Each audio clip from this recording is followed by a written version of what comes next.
As a young kid on social media, I was always very naive. There were many instances where older men would hit on me, even after I told them how old I was. This disgusting behavior is what children need to be protected from. Social media should not be as easily accessible to younger kids because of all the harm that comes from it. Predators use social media to draw in children with ill intent.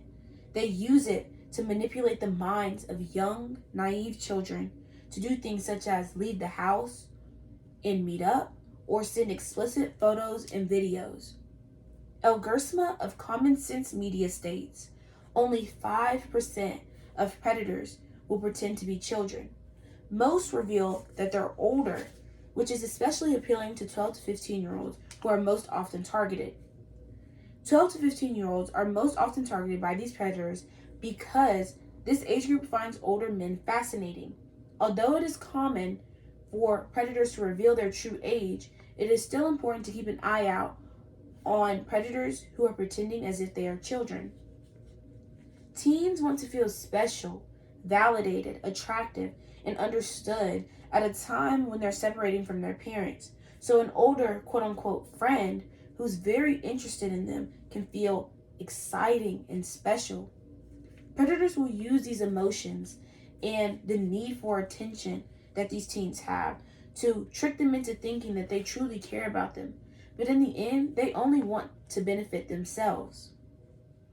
According to New England Journal of Public Policy, contact with online predators happens mostly in chat rooms, on social media, or in a chat feature of a multiplayer game, such as Roblox, Minecraft, Clash of Clans, World of Warcraft, and so on. This statement should point parents in the direction of making sure they keep up with what is on their children's phone, because if these platforms are easily accessible to these children, then they're just as accessible to these predators. Next, I will talk about how it is important to make sure kids are emotionally ready before joining social media.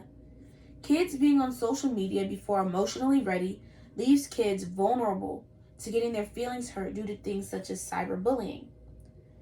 This can lead to high suicide rates. Girls who use social media for at least 2 to 3 hours per day at the beginning of the study, when they were about 13 years old, and then greatly increased their use over time, were at a higher clinical risk for suicide as emerging adults. This statement shows that large quantities of social media isn't good for young minds, and in the long run, because there's a high clinical risk for suicide as the use of social media is increased. At 13, girls are just starting to be ready to handle the darker underbelly of social media, such as fear of missing out, constant comparisons, and cyberbullying. A 13-year-old is probably not developmentally ready for 3 hours of social media a day. Social media opens young minds and hearts to getting hurt by comparing themselves to unrealistic beauty standards or cyberbullying. Findings indicated that Instagram makes body image issues worse for 1 in 3 teenage girls. And among teenagers who reported suicidal thoughts, 6% in the US traced them back to Instagram. Teenage girls focus heavily on how other people view them. This is around the age where others' opinions mean more than anything. I know, at this age, for me, I was very self-conscious about my body because I thought every woman was supposed to have curves or look a specific type of way. In this, it is important that parents have conversations with their children to ensure them that there is nothing wrong with the way they look and give them constant reassurance. Now that I've discussed how important it is to be emotionally ready before joining social media, I will explain how pornography, when exposed to children, can damage their minds as they grow to be adults. Pornography is too easily accessible as well.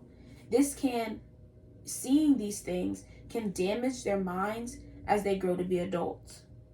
Huntsman Mental Health Institute states, pornography teaches sexist and sexually objectifying understandings of gender and sexuality. Parents want to raise respectable men and women who won't objectify others. It is best to stay away from pornography at young ages so their minds aren't corrupted into thinking in these negative ways. Michael Flood states, in fact, longitudinal studies among adolescents find watching pornography is linked to sexually violent behavior later in life. In a U.S. study, people who watched violent pornography were more than 6 times as likely to engage in sexually aggressive behavior. In another, it predicted more frequent sexual harassment perpetration 2 years later. Exposure to violent pornography leads to aggressive behavior sexually in the future, such as rape or sexual assault.